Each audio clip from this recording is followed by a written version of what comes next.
ओम शांति। आज 12 मई 2025। आज बाप दादा के अनमोल मधुर महावाक्य सुनते हैं। मीठे बच्चे, धंधा आदि करते भी सदा अपनी गॉडली स्टूडेंट लाइफ और स्टडी याद रखो। स्वयं भगवान हमको पढ़ाते हैं, इस नशे में रहो। आज की मुरली में प्रश्न है, जिन बच्चों को ज्ञान अमृत हजम करना आता है उनकी निशानी क्या होगी? उत्तर है, उन्हें सदा रूहानी नशा चढ़ा रहेगा और उस नशे के आधार पर सबका कल्याण करते रहेंगे। कल्याण करने के सिवाय दूसरी कोई बात भी करना उन्हें अच्छा नहीं लगेगा। कांटों को फूल बनाने की ही सेवा में बिजी रहेंगे। ओम शांति। अब तुम बच्चे यहाँ बैठे हो और यह भी जानते हो कि अभी हम पाठधारी हैं। 84 जन्मों का चक्र पूरा किया है। यह तुम बच्चों की स्मृति में आना चाहिए। जानते हो कि बाबा आया हुआ है हमको फिर से राज्य प्राप्त कराने व तमो प्रधान से सतो प्रधान बनाने। यह बातें सिवाय बाप के और कोई नहीं समझाएंगे। तुम जब यहाँ बैठते हो तो तुम जैसे स्कूल में बैठे हो, बाहर हो तो स्कूल में नहीं हो। जानते हो यह उच्च से उच्च रूहानी स्कूल है। रूहानी बाप बैठ पढ़ाते हैं। पढ़ाई तो बच्चों को याद आनी चाहिए ना। यह भी बच्चा ठहरा। इनको अथवा सभी को सिखलाने वाला वह बाप है। सब मनुष्य मात्र की आत्माओं का बाप वह है। वह आकर शरीर का लोन लेकर तुमको समझा रहे हैं, रोज समझाते हैं। यहाँ जब बैठते हो तो बुद्धि में स्मृति रहनी चाहिए कि हमने 84 जन्म लिए। हम विश्व के मालिक थे, देवी देवता थे, फिर पुनर्जन्म लेते लेते आकर पट पड़े हैं। भारत कितना साल्वेंट था, सारी स्मृति आई है। भारत की ही कहानी है, साथ साथ अपनी भी। अपने को फिर भूल ना जाओ। हम स्वर्ग में राज्य करते थे, फिर हमको 84 जन्म लेने पड़े। यह सारा दिन स्मृति में लाना पड़े। धंधा आदि करते स्टडी तो याद आनी चाहिए ना। कैसे हम विश्व के मालिक थे, फिर हम नीचे उतरते आए। बहुत सहज है, परंतु यह याद भी कोई कोई को रहती नहीं है। आत्मा पवित्र ना होने के कारण याद खिसक जाती है। हमको भगवान पढ़ाते हैं, यह याद खिसक जाती है। हम बाबा के स्टूडेंट हैं। बाबा कहते रहते हैं, याद की यात्रा पर रहो। बाप हमको पढ़ाकर यह बना रहे हैं, सारा दिन यह स्मृति आती रहे। बाप ही स्मृति दिलाते हैं। यही भारत था ना। हम सो देवी देवता थे, सो अब असुर बने हैं। पहले तुम्हारी भी बुद्धि असुरी थी, अब बाप ने ईश्वरी बुद्धि दी है। परंतु फिर भी कोई कोई की बुद्धि में बैठता नहीं है, भूल जाते हैं बाप कितना नशा चढ़ाते हैं। फिर तुम देवता बनते हो तो वह नशा रहना चाहिए ना। हम अपना राज्य ले रहे हैं, हम अपना राज्य करेंगे। कोई को तो बिल्कुल नशा चढ़ता नहीं है। ज्ञान अमृत हजम ही नहीं होता। जिसे नशा चढ़ा हुआ होगा उन्हें किसी का कल्याण करने के सिवाय दूसरी कोई बात करना भी अच्छा नहीं लगेगा।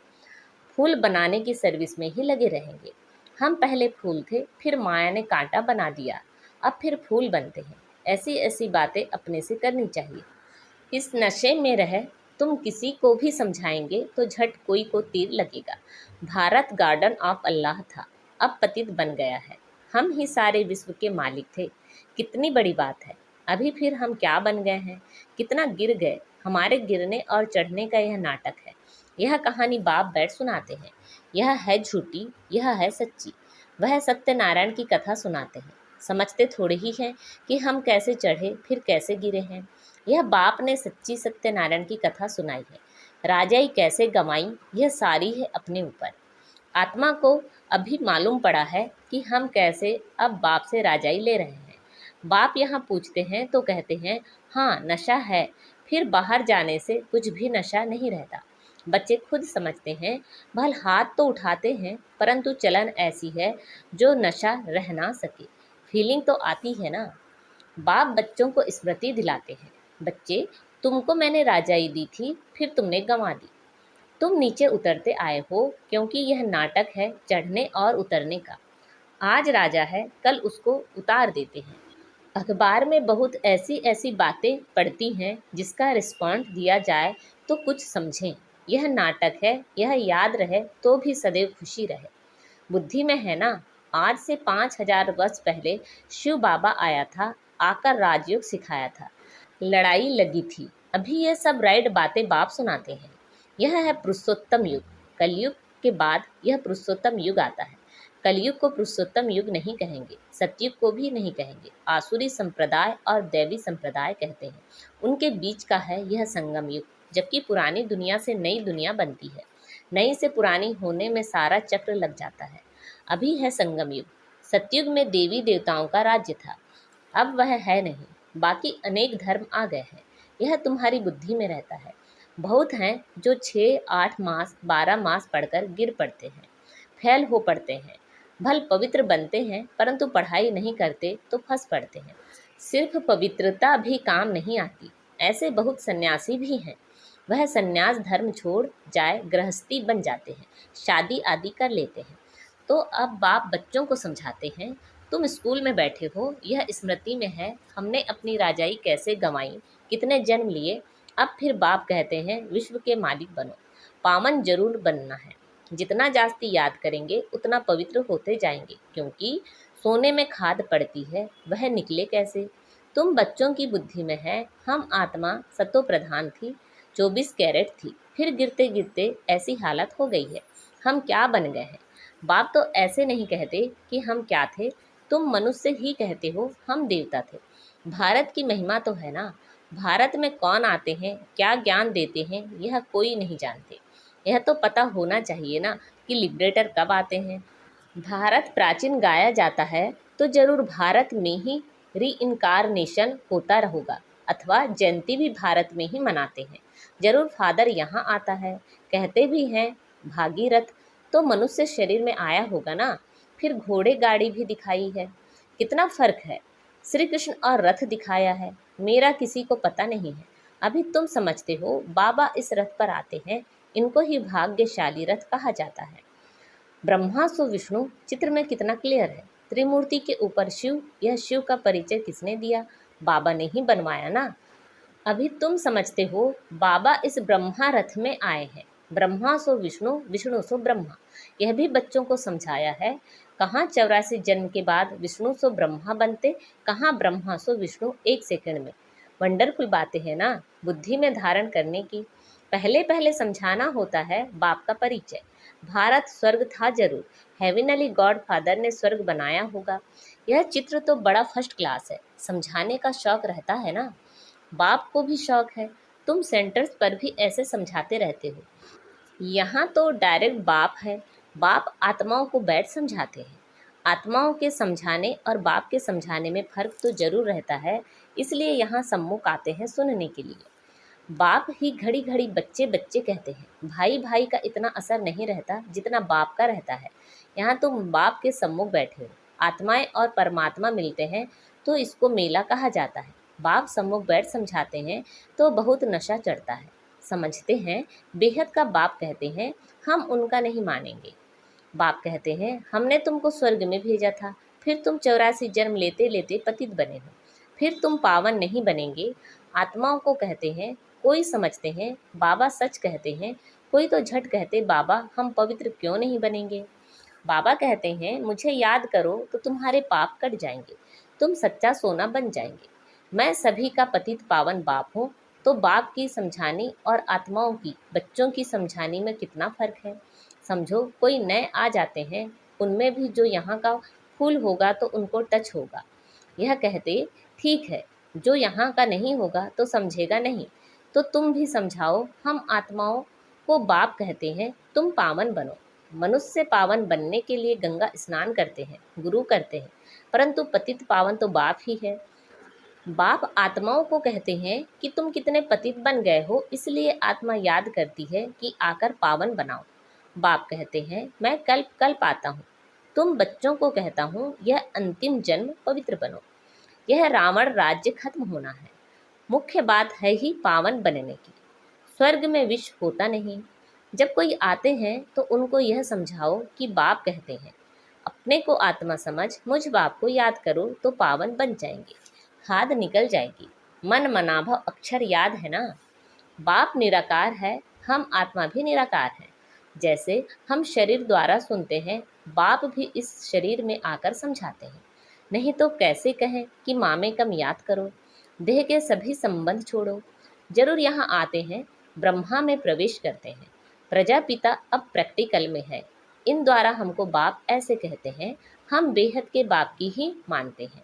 वह कहते पावन बनो, पतितपना छोड़ो, पुरानी देह के अभिमान को छोड़ो, मुझे याद करो तो अंतमति सो गति हो जाएगी, तुम लक्ष्मी नारायण बन जाएंगे। बाप से बेमुख करने वाला मुख्य अवगुण है एक दूसरे का परिचिंतन करना, इविल बातें सुनना और सुनाना। बाप का डायरेक्शन है तुम्हें इविल बातें सुननी नहीं है, इनकी बात उनको, उनकी बात इनको सुनाना। यह धूतीपना तुम बच्चों में नहीं होना चाहिए। इस समय दुनिया में सभी विपरीत बुद्धि है ना, सिवाय राम के दूसरी कोई बात सुनाना उसको धूतीपना कहा जाता है। अब बाप कहते हैं यह धूतीपना छोड़ो, तुम सभी आत्माओं को बताओ कि हे सीताएं, तुम एक राम से योग लगाओ, तुम हो मैसेंजर। यह मैसेज दो कि बाप ने कहा है मुझे याद करो, बस। इस बात के सिवाय बाकी सब है धूतीपना। बाप सब बच्चों को कहते हैं धूतीपना छोड़ दो, सभी सीताओं का एक राम से योग जुड़वाओ, तुम्हारा धंधा ही यह है, बस यह पैगाम देते रहो। बाप आया हुआ है, कहते हैं तुमको गोल्डन एज में जाना है, अब इस आयरन एज को छोड़ना है। तुमको वनवास मिला हुआ है, जंगल में बैठे हो ना, वन जंगल को कहा जाता है। कन्या की जब शादी होती है तो वन में बैठती है, फिर महल में जाती है, फिर भी जंगल में बैठे हो। अब ससुर घर जाना है, इस पुरानी देह को छोड़ना है। एक बाप को याद करो, जिनकी विनाश काले प्रीत बुद्धि है वह तो महल में जाएंगे, बाकी विपरीत का है वनवास, जंगल में वास है। बाप तुम बच्चों को भिन्न भिन्न रीति से समझाते हैं। जिस बाप से इतनी बेहद की बादशाही ली है उनको भूल गए हो तो वनवास में चले गए हो। वनवास और गार्डन वास, बाप का नाम ही है बागवान।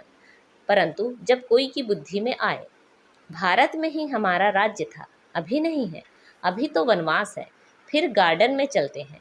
तुम यहाँ बैठते हो तो बुद्धि में भी है, हम बेहद के बाप से अपना राज्य ले रहे हैं। बाप कहते हैं मेरे साथ प्रीत रखो, तो फिर भी भूल जाते हैं। बाप उल्लाहना देते हैं, तुम मुझ बाप को कहाँ तक भूलते रहेंगे, फिर गोल्डन एज में कैसे जाएंगे। अपने से पूछो हम कितना समय बाबा को याद करते हैं। हम जैसे कि याद की अग्नि में पड़े हैं, जिससे विकर्म विनाश होते हैं। एक बाप से प्रीत बुद्धि होना है, सबसे फर्स्ट क्लास माशूक है जो तुमको भी फर्स्ट क्लास बनाते हैं। कहाँ थर्ड क्लास में बकरियों मिसल ट्रेवल करना, कहाँ एयर कंडीशन में, कितना फ़र्क है। यह सब विचार सागर मंथन करना है तो तुमको मज़ा आएगा। यह बाबा भी कहते हैं, मैं भी बाबा को याद करने के लिए बहुत माथा मारता हूँ, सारा दिन ख्यालात चलती रहती है। तुम बच्चों को भी यही मेहनत करनी है। अच्छा, मीठे मीठे से खिलते बच्चों प्रति माता पिता बाप दादा का याद प्यार और गुड मॉर्निंग। रूहानी बाप की रूहानी बच्चों को नमस्ते। हम सब रूहानी बच्चों की रूहानी माता पिता बाप दादा को याद प्यार, गुड मॉर्निंग और नमस्ते। आज की मुरली से धारणा के लिए मुख्य सार हैं, किसी को भी एक राम बाप की बातों के सिवाय दूसरी कोई भी बातें नहीं सुनानी है। एक की बात दूसरे को सुनाना, परिचिंतन करना, यह धूतीपना है, इसे छोड़ देना है। एक बाप के साथ प्रीत रखनी है, पुरानी देह का अभिमान छोड़ एक बाप की याद से स्वयं को पावन बनाना है। आज बाबा ने हमें वरदान दिया है, समाने की शक्ति द्वारा रॉन्ग को भी राइट बनाने वाले विश्व परिवर्तक भव। समाने की शक्ति द्वारा रॉन्ग को भी राइट बनाने वाले विश्व परिवर्तक भव। दूसरे की गलती को देखकर स्वयं गलती नहीं करो। अगर कोई गलती करता है तो हम राइट में रहें, उसके संग के प्रभाव में न आए। जो प्रभाव में आ जाते हैं वह अलबेले हो जाते हैं। हर एक सिर्फ यह जिम्मेवारी उठा लो कि मैं राइट के मार्ग पर ही रहूँगा। अगर दूसरा रॉन्ग करता है तो उस समय समाने की शक्ति यूज़ करो। किसी की गलती को नोट करने के बजाय उसको सहयोग का नोट दो, अर्थात सहयोग से भरपूर कर दो, तो विश्व परिवर्तन का कार्य सहज ही हो जाएगा। आज का स्लोगन है, निरंतर योगी बनना है तो हद के मैं और मेरेपन को बेहद में परिवर्तन करो। निरंतर योगी बनना है तो हद के मैंपन और मेरेपन को बेहद में परिवर्तन करो। अच्छा, अव्यक्त इशारे, रूहानी रॉयल्टी और प्योरिटी की पर्सनालिटी धारण करो। वर्तमान समय के प्रमाण फरिश्तेपन की संपन्न स्टेज के व बाप समान स्टेज के समीप आ रहे हो। उसी प्रमाण पवित्रता की परिभाषा भी अति सूक्ष्म होती जाती है। सिर्फ ब्रह्मचारी बनना ही पवित्रता नहीं, लेकिन ब्रह्मचारी के साथ ब्रह्मा बाप के हर कर्म रूपी कदम पर कदम रखने वाले ब्रह्मचारी बनो। अच्छा, ओम शांति।